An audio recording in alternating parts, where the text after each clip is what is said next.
Hello, everyone out there in podcast world. I hope you're having a great day. You're listening to the Service Business Mastery Podcast. I'm your host, Tersh Blissett. Today's episode is an exciting one. We have an author, he wrote the book called Blue Collar Cash. His name's Ken Rusk. I'm excited to learn a little bit about him and share a little bit about his book. It's super exciting when somebody writes a book and it's about the blue collar industry, and it's kind of near and dear to my heart. As most of you know, as listeners, I've shared several times, anybody that's written anything about the blue collar worker, they kind of get a little bit more priority on the show than anybody else. So I'm super excited to bring Ken on today. Welcome to the show, Ken. Hey, good morning. How are you? Fantastic. It's a beautiful day, so it's good to be here with you, and thanks for having me. Absolutely. So give us a little bit of background about you and what kind of experience you had in order for you to get into writing this book, Blue Collar Cash. Well, it's funny because I grew up in the Midwest. I lived in a bunch of small towns in Ohio, and I was fortunate enough to have four brothers, and for us, our playtime or our pastime was being out in the yard, running through the woods, playing in the creek, doing all the things that kids are supposed to do back then. There was no video games or cell phones or iPads. So, but I grew up just working. I grew up. I spent a lot of time on the business end of a long-handled digging shovel. Yeah. And we had a good time. I mean, when we were younger, it was just work, whether it was landscaping or digging ditches or whatever it was. For us, it was all about just trying to find a way to get some gas money and maybe get some money for our first car. So tell me a little bit about the book itself. Well, it's funny because I've been kicking around this business now. I've actually worked at the same job since I was 15 years old. Oh, nice. And we started with about 3 employees, and now I have 200. And through necessity, I almost became kind of like a life coach. Yeah. Oh, yeah. You know how that goes. You start out looking for people to help do what you do. And eventually it works its way into you're trying to build people and you're trying to create people and help them, with their first job and help them start walking their path down their path of life. And for me, again, I started almost coaching and not even knowing it. Yeah. And the more I did it, the more successful we became. And people told me, there's a book in this. So here 30 years later, I'm writing a book about it. I really like that because as a blue collar worker, a lot of times we lose significance of the fact that you still coach people, and a lot of coaching books, mentor books, I feel like they're focused more on the white collar aspect of things. And like you said, you're still being a coach, and you have all these stories that you are you're bringing in here because you're coaching these people, and I really liked that aspect of it. And so, is that basically the premise of the book itself? Yeah, what happens is, when you're working with people, and I've probably hired a couple thousand people over the last 30 years, and when you're working with people, it's funny how you can kind of set them along the path, and you give them the wisdom of what you went through when you grew up as a blue collar guy. Yeah. And there's no letters after my name. I never went to college. I don't have a PhD. I don't have any training in any of that stuff. It just came out of necessity, like I said. And the fun part was, once I got going with it, helping people with their first credit card or their first savings account or their first 401k or their first purchase of a car, or even getting into an apartment, you kind of set these people on a path where they feel like they can do it themselves, and they just need you there to guide them a little bit. So I picked a bunch of really cool stories from over the last 30 years of friends and people that work in our company. And what my goal was to get people to realize there is a hell of a lot of really awesome opportunity out there in the blue collar world. You just have to get past the stigma of what's going on these days and say to yourself, well, maybe I should take a look at one of those jobs rather than just take the typical path where you got to go to college, you got to get good grades, you got to find a job, that kind of thing. So for me, it's all about teaching people how to think first, how to see what's possible, and then picking a job that could support something like that. Yeah, I really like that, because whenever I was in high school, I remember all of my teachers, the counselors, everybody, they were just, it was, all I ever heard was you got to go to college to be successful. If you don't go to college, then you're not going to be successful.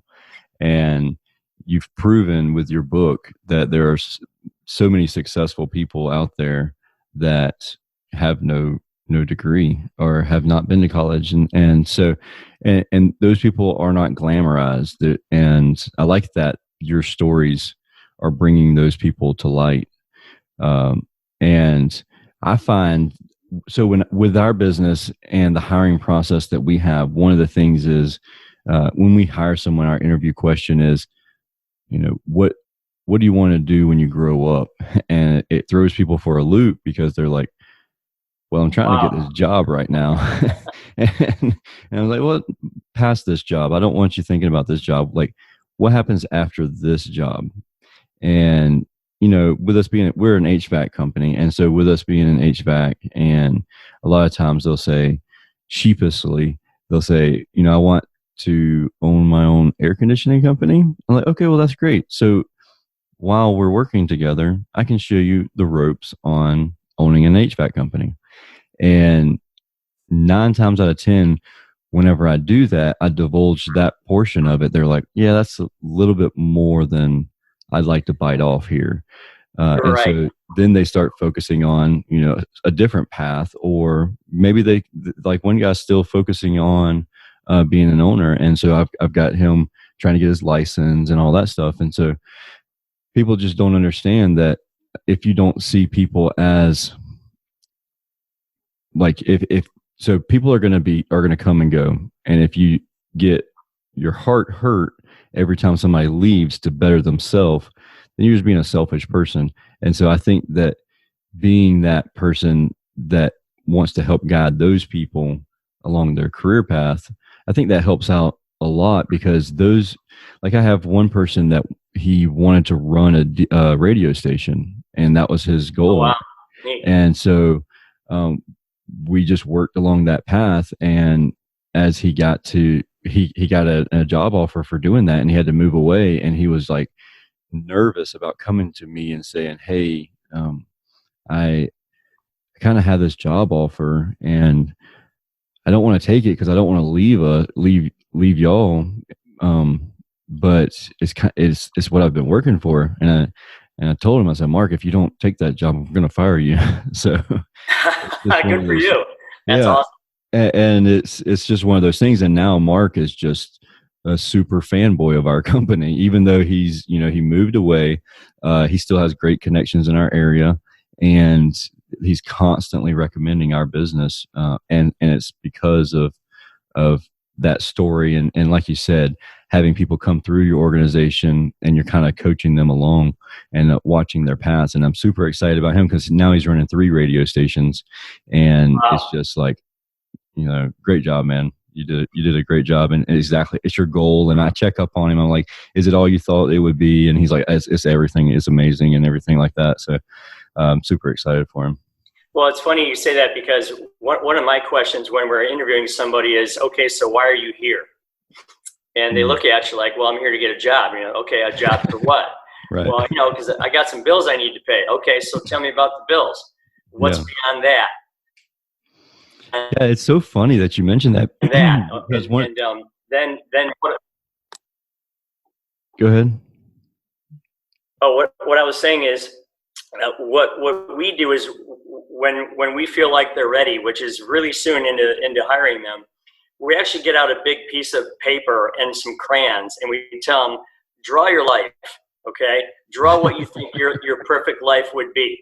And it starts slow, but it's like, okay, Are you a house person, an apartment person? Do you want to live in the country? Do you want to live in the city? Do you want to live in a condo or, a suburb? Are you a dog or a cat person? And if so, what kind? What would you name it? What kind of transportation do you like? Are you a pickup truck guy, a motorcycle guy, an electric car guy? Who are you? Tell us who you are. Let's draw that on a piece of paper, and then let's make a path to getting each one of those things for you while you're here. Let's just march towards that life, towards your perfectly envisioned life. And it's really powerful stuff, because they look back at you like, who are you? I mean, nobody does this. Right. Are you my financial planner? Yeah, right. So do you ever use that as a coaching tool also? Like somebody's like kind of slacking off a little bit, and like, you're like, is what you did today going to get you to your goal? Is that going to get you to your house, or is that going to get you to your motorcycle goal? You ever use that as a coaching tool? Yeah, because one of the things that we have is we have this it's black glass board, and this board is probably 6 feet long and 8 feet high. And on this board, they have to write down their goal with a beginning date and an ending date. And they have to put precisely what they're doing. Like, I'm going to save $2,500 to fix my car. I'm going to save, $50 a week for 50 weeks, and then I'm going to get my car tuned up. So there's a beginning and an end date, and that is on the wall for all to see. So once you commit to a goal like that, everyone's going to know, how are you progressing? Because I even go so far as to have them go to payroll and automatically deduct that money into an account that they can't get at. Oh yes, that's awesome. So we all know the path that they're walking, and we all know when they're going to begin and when they're going to end. And then there's a huge celebration, and as soon as that's done, another goal goes up on the board. Okay, now what's next? And so yeah, there's like a huge public accountability, because I feel like anything else, whether it's working out or losing weight or whatever, if you don't have somebody there with you, kind of like walking the path with you, it's tough. Yeah, that accountability partner. Yeah, exactly. So we do a lot of that, and I think that's what builds strength in these kids, because once they hit their first or second goal, they're like, Ken, get out of my way, man. Now I got this. Right. They realize, and unfortunately, there's a lot of our population that they've never set goals. They've never, unfortunately, never had a checking account to save money, right, or a savings account. And so whenever you as an employer come to them and say, hey, we're going to set goals, and they're like, oh, great. You're going to start watching my dollars. You're going to watch my production every day. You're like, yeah, no. right. No, we're going to set life goals for you, and you're going to achieve life goals, and I'm going to hold you accountable to it.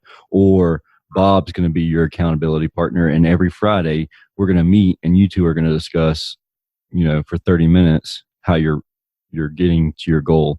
And then they look at you like a deer in a headlight, and right, yeah, in the country, what a deer in the headlight looks like, and it's like, what are you talking about? You're speaking French right now. Nobody does this for us. Yeah. That's really awesome. I'm so glad that we're aligned in such a similar fashion, because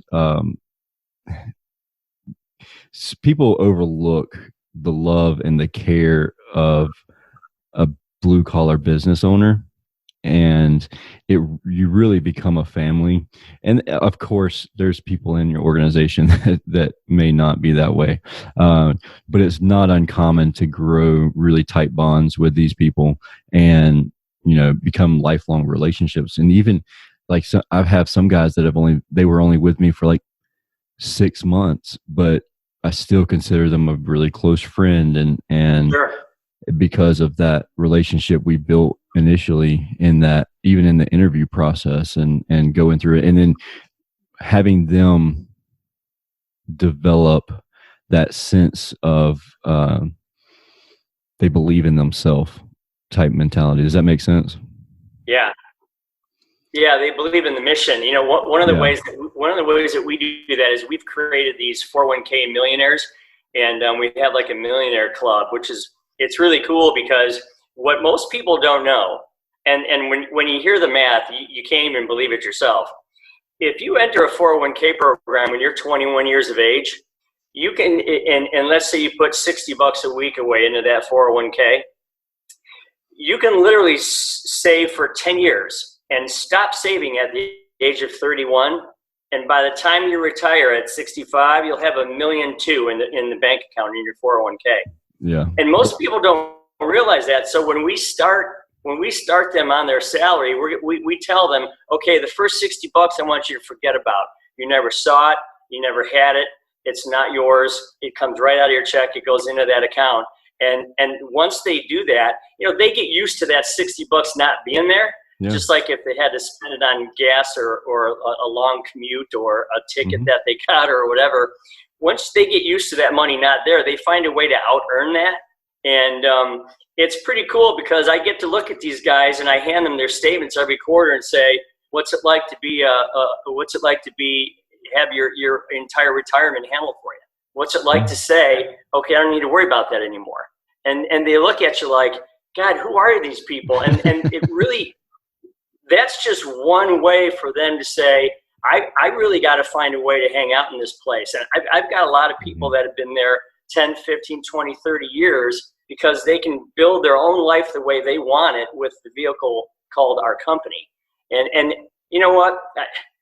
I have 2% to do with their success. Mm-hmm. I mean, that's it. They have the other 98%.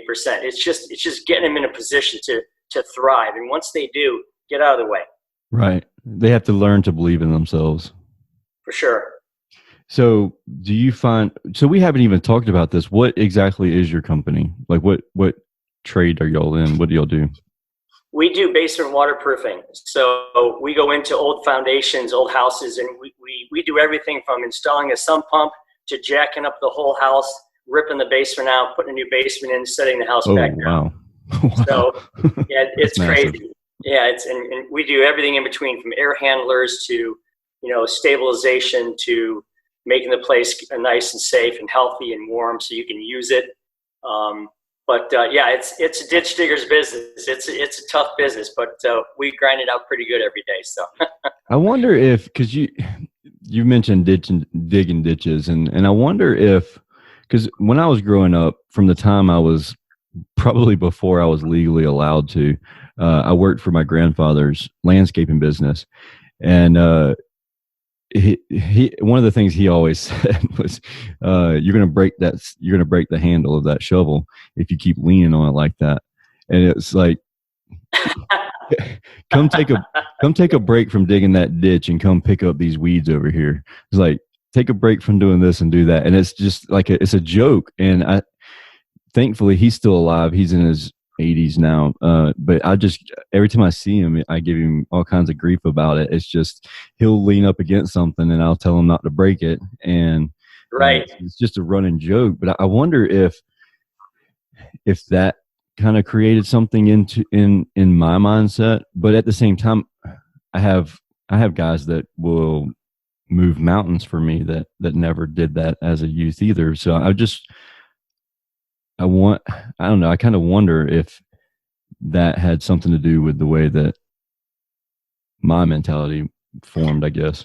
Well, I look at it this way. One thing that's a little concerning is that most kids now are growing up, like I said, with cell phones and video games and iPads and that kind of thing. And they're not outside doing those things that you and I did, climbing trees, building tree houses, falling out of trees, hurting yourself, all the stuff that you did as kids that kind of like built your work ethic, if you will. And, I'm not necessarily too concerned, because the balance side of that is when people come to work, they literally look at you like, well, what's in it for me to work here? Yeah. And I don't necessarily mind that too much, because if I can answer that question, or if I can help them answer that question, all you need to do is get someone, you need to position them to figure out, wow, I can build a life here. I can build those things that I'm looking at. I can build those things on my piece of paper that I drew out. And that kind of jumpstarts them past the experience of the shovel. Although I think we still need a lot more of that shovel experience. Yeah. But you can kind of get people, to your point, who will surprise you and go to work and jump in and go, wow, hit their first goal. What's my second one? Hit their second goal. What's my third one? And now you've got some pretty powerful people there. And you mentioned family earlier, and I can't tell you how much we feel like a family, because we're all intimately involved in sharing each other's goals and dreams and aspirations, and we're actually making them happen. So the people that buy into that become like family. The people that don't, they tend to work their way out pretty quickly, Yeah, I was going to ask you that. How often do you have a statistic that where the amount of people that come in and they can't buy into your thought process and the goal setting and all that stuff, and or are you able to weed those people out during the interview process? I think we're able to weed them out during the interview process. But the other thing is, it's hard work. So if they're gonna bolt off the job, they're gonna do it pretty quickly. Okay. And the people that stay, they kind of look around and they go, this culture is really different. One of the things that we do, and it's crazy, we have what we call a customer amazement rep, and he actually has his own little Ford Transit, and he has a little portable grill in the back of it. And he takes this grill and he shows up to the front yards of these houses that we're working on, and he just unannounced rolls in, pulls his grill out, and just starts cooking cheeseburgers. And the crew loves it because obviously they're getting taken care of. Right. But the homeowners look out the window and they go, honey, there's a guy out front cooking cheeseburgers in the front yard. And so it just builds a lot of overall customer care, camaraderie, and all that. But we do a lot of those off the wall things to help these people, because again, you got to differentiate yourself from every other employer out there. 100%. And they're literally shocked at some of the stuff that we do from a culture perspective, but it works. And retaining people is a lot better that way. So the guy that you have that does the customer amazement rep, the grilling, does he do that every day, or he just does it like every once in a while, or like how do you determine when he does that? Well, we have 8 crews out there, so he does it every day, just for a different crew. So each one, okay. Once or twice a week, each one will get it. But and sometimes if it's cold, he'll do chicken noodle soup by the gallons, and sometimes he'll do egg muffins in the morning. And so it's just one of those things, like you said, where you get involved in the people and you get them to understand that you care about them. Yeah, it's not just you're not just another number for them, or they aren't just another number for you. Correct. Do you find that people need to have a bad experience before they come experience your culture and they really value it? God, that's a great question. Because we're 100% millennials, and the people that I see struggle the hardest buy into our culture are the people who have never been part of a bad culture, but the people who are like in their early 30s and they've worked for really crappy people, and they come and they're like, are you serious right now? Like, you're really going to give me my birthday off and pay me? Right. Yeah. And they're like, that's weird. What's the catch? Right. It's funny you say that, because I have friends who are also in contracting businesses, and a lot of times they'll go, man, is it hard to find people? And I just smile and I go, yeah, you're right. It's hard to find people. Right. And without giving away too much of the secret, it's just so important, because where did this stigma come from that you can't work with your hands anymore? You got to have 4 years of a college degree in order to make your life work. Where the hell did that come from? Right. I think it was when they decided to get rid of shop class back in the 80s. Oh yeah, totally. And now people are thinking, because you mentioned college earlier. When I was in high school, the econ teacher said, hey, raise your hand if you're going to college, and only about a third of the people did. Really? And that was back in 1980, but the rest of them were going into a business with their into a business with their parents, or they're going to do factory work, or they're just going to get a job and, go buy a car and make money and start their life. Mm-hmm. Somewhere along the line in the last, maybe 2 decades, that became taboo to think of a non-conventional path to success, like a trade school or just apprenticeship, or just going out and doing the outlier book that says 10,000 hours of experience will have you master something, Mm-hmm.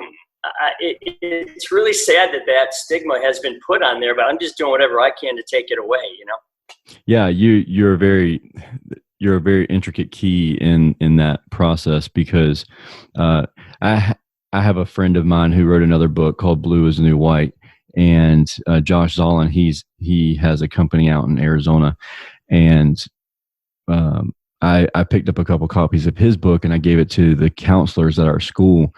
And after going and sitting down with those counselors, I was amazed at how much they were like, we need more people like Josh Zollin and you, Ken, and people who are writing books that are focused on the blue collar and show and highlight the blue collar aspect, because there are so many students at our school that just are not college prep material, but they feel like a failure because it's the old adage. I think it might have been Einstein that said, if you measure a fish by how well he climbs a tree, he'll fail every time. And right. It's the same concept. Like, these people are really, really smart people. They're really smart kids, but they're not college material, or they have no desire to go to college. They didn't want to be in high school. I was that person. I did go to college. I got the college prep and tech prep track where they'd combine them together. But it was only because, like, I really loved shop class. Thankfully, I was in a backcountry's high school where we still had shop class. We still had automotive. And so right. I went to shop class. I went at automotive. I went to ROTC, and I also went through, physics and calculus and stuff like that. So, I mean, I intelligently, I could work the books. I knew numbers. I knew science. Like, it clicked with me naturally, but it wasn't my passion. My passion was always going towards the automotive. And anybody that knows me, you can see I have a full sleeve of tattoos it's nothing but car parts. Cool. And it's like, I've always been into cars. And even though I have an AC company, I just love, and I find that really, really successful, making much more than 6 figures, it's more than $100,000 a year. They're people who work with their hands, a lot of auto mechanics that got into our trades. They're just mechanically inclined, and, maybe they're not the best at filling out the paperwork.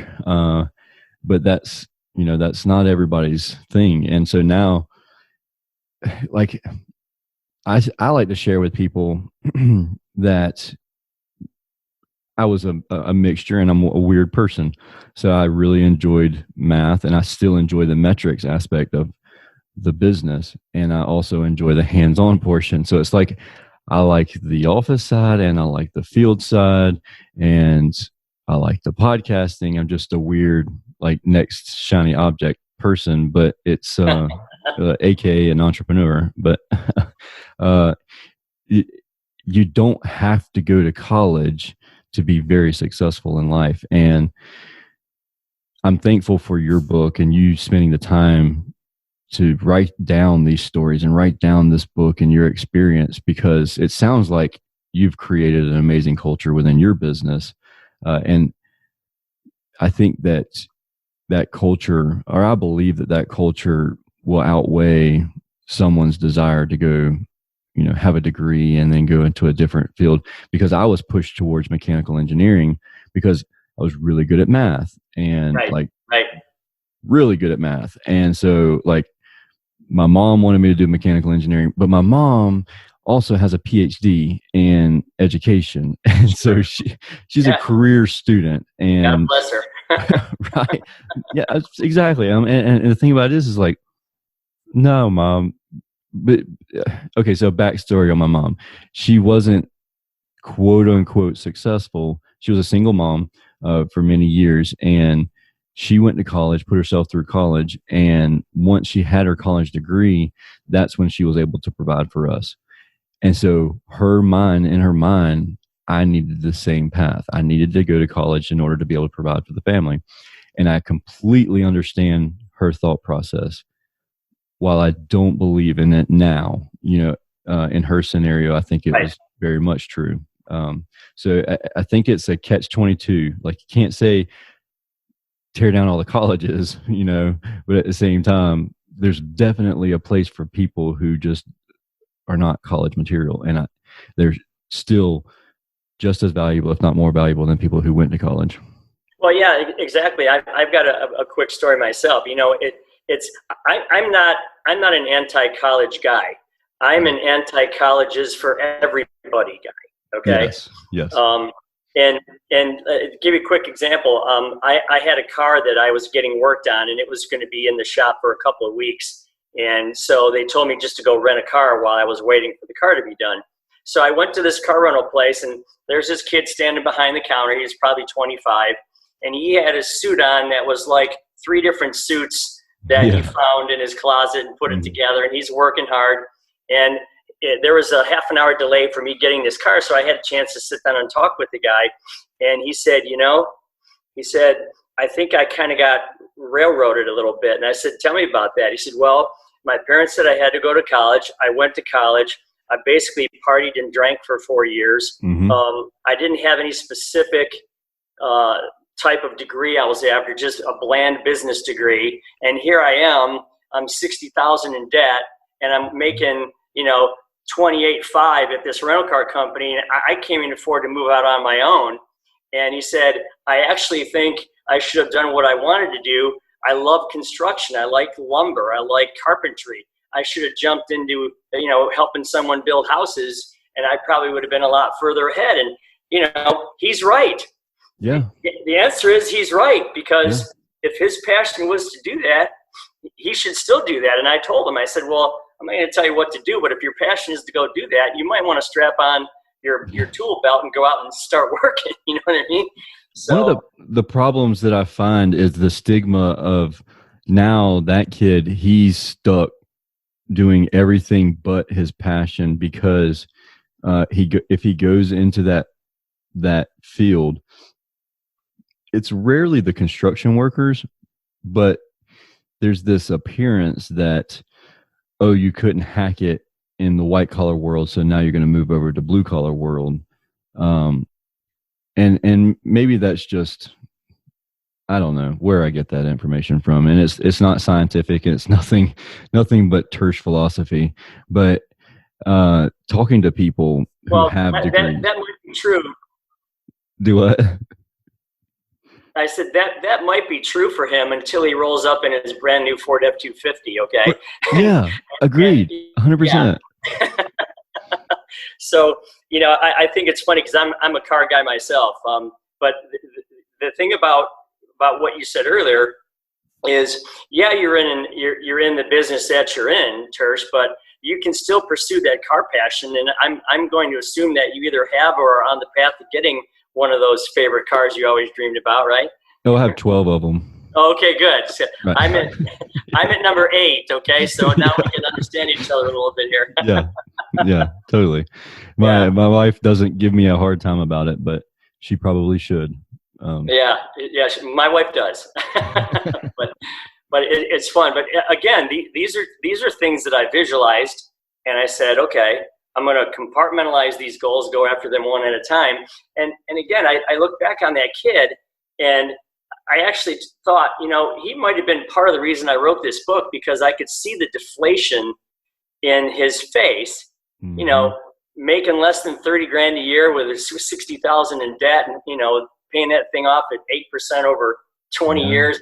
It's sad, but until the stigma of, hey, there's opportunity here on this side of things if you just learn to think right and get your, begin with the end in mind. What's your life what's your perfectly envisioned life look like? And then I'm going to go after that. You can pick 100 different jobs to get you there. Yeah.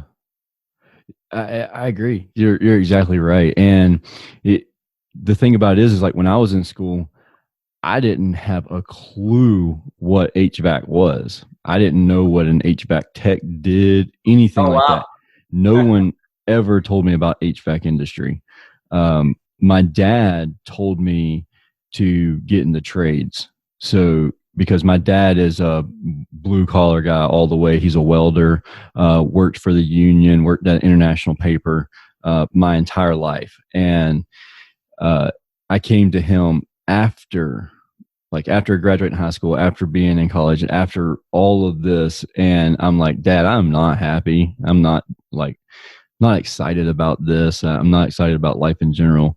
And this is after me being in the military. And he's like, go be an electrician.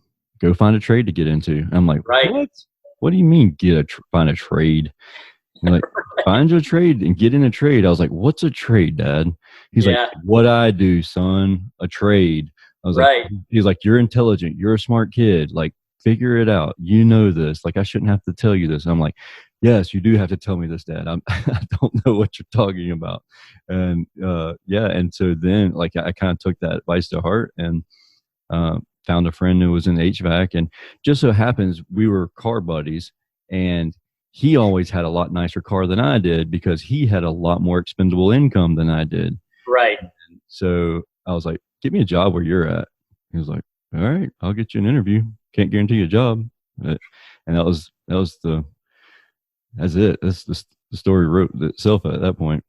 Well, it's funny because I built a house 10 years ago, and this is a house that had a lot of stone on it. Like it's kind of a French country thing with a lot of stone on the outside, and it has a separate garage which had stone on it. So the guys that were putting the stone up were there for a long time. And it's funny because this guy would roll up in June in Ohio, beautiful sunny morning. He'd roll up in this beautiful pickup truck. He'd get out. He'd have his work boots on, his jeans, and his T-shirt, big old cup of coffee. He'd turn on Led Zeppelin, get all the guys out of their dump trucks and say, all right, boys, let's go to work. And they laughed, and they listened to music, and they talked, and they just had a great old time. And he makes a lot of money doing what he does because there's not a lot of people willing to do it, and the ones that do are retiring. And the saddest part, he doesn't have anybody to give that company to. I mean, it's tragic because here's a guy who is skilled and could make a great living, and someone could take that business over and he's got customers, he's got equipment, he's got everything.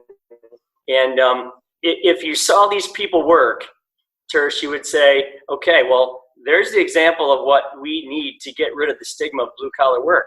Watch these guys work for a day and see how they do it. That's what we need more of. Yeah, and I wonder if,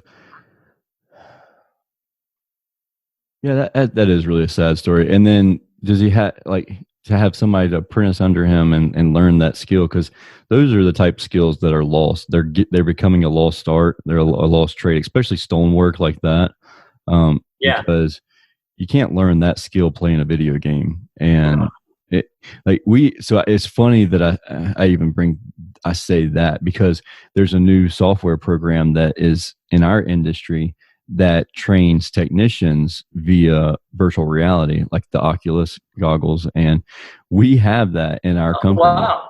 So the guys can go and they can test HVAC equipment and everything, and it doesn't actually kill them if they do something wrong. But at the same time, they're still playing a video game. And so it's like, okay, well, here's our combatant to, video game, kids who played video games their entire life. Like, here's a video game that teaches you how to do our industry. But when it comes to something like that is a hands-on, that is a true craftsman type thing. And it is, yeah. It's going to be a lost art. You're chipping big rocks into little rocks, and you're chipping them into square pieces, and you're trying to fit them in like a puzzle. Yeah. And it's really cool to watch them work. I mean, to see it's an actual art. Yeah, and it's so natural to them too. Yeah. They're like, it's like chip, chip, chip, fits perfect. And like, what? Right. How did that Yeah. happen? Right. And then to see what they do, when I call it the stand back, which means at the end of the day, they all grab their pop or whatever, and they walk 10 feet backwards, and they stand back and they look at what they've done. And the pride is, it's ridiculous, the pride that they have. And the funny thing about what you just mentioned is that, so with millennials, and I can say this, I'm a millennial.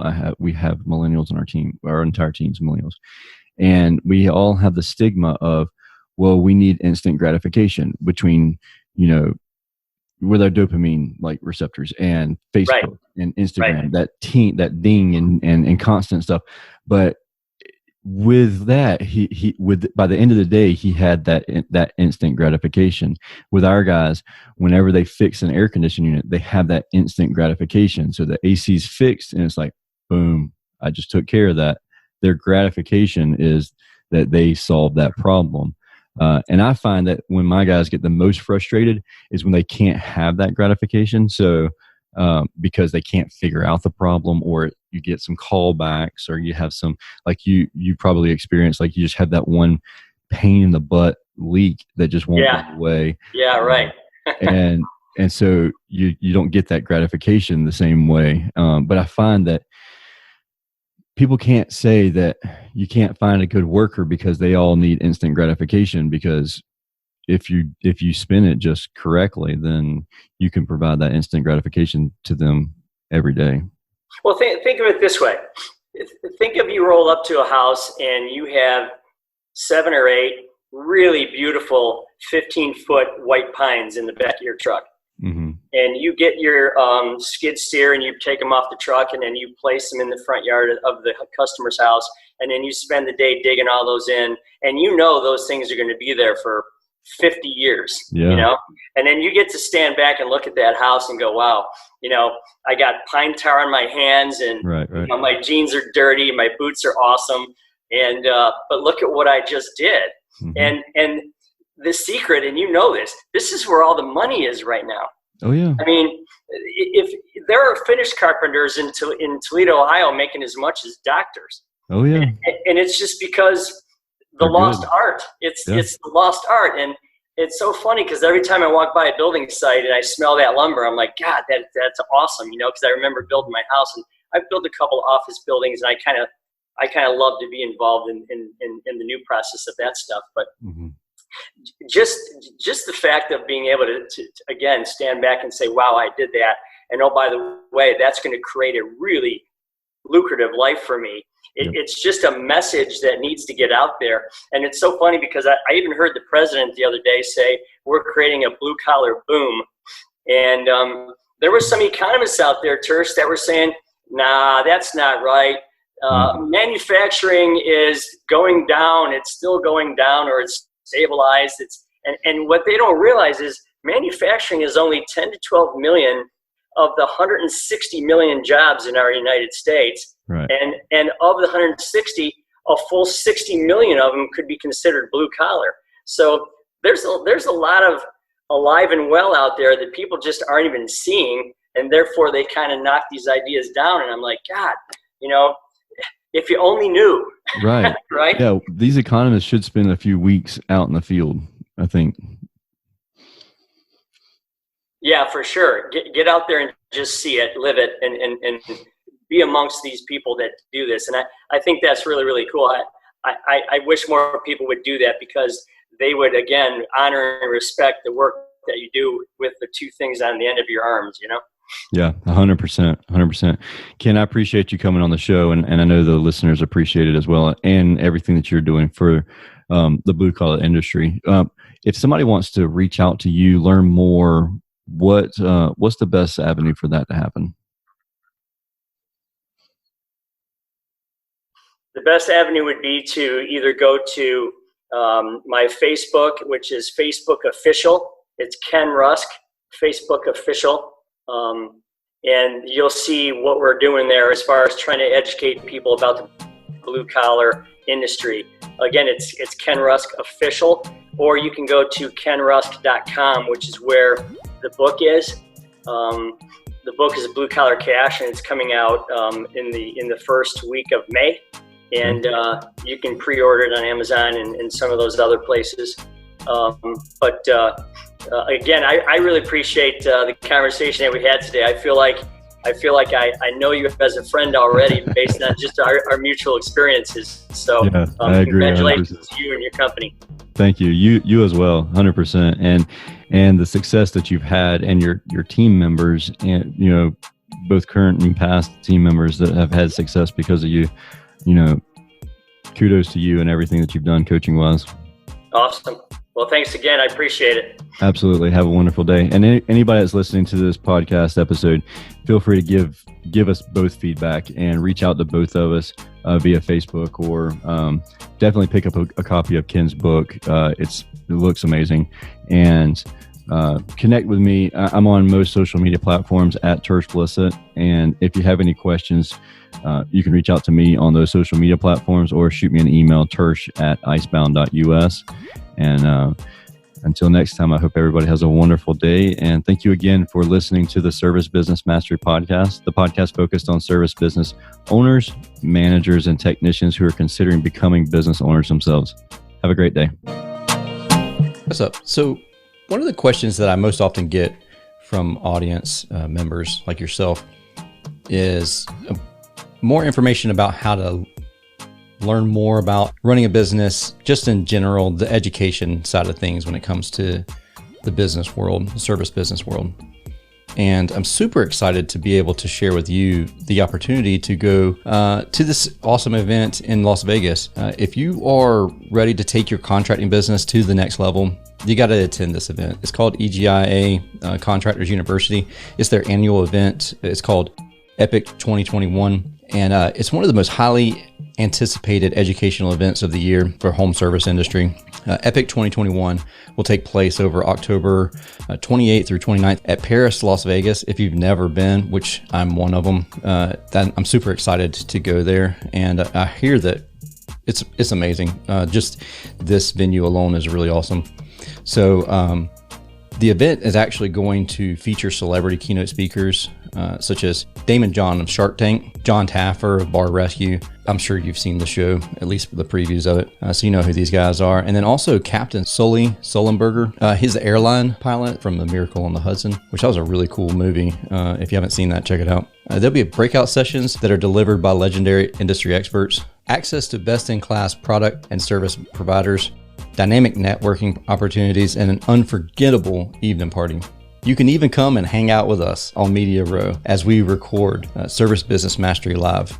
So if you ever wanted to be on the show, ever want to watch, just come hang out and chill with us on Media Row. You can also get $50 off registration if you use the code TERSH50 at epic2021event.com. Coupon code is TERSH50, and that's spelled TERSH, at epic2021event.com. You definitely do not want to miss this event. I look forward to seeing you there.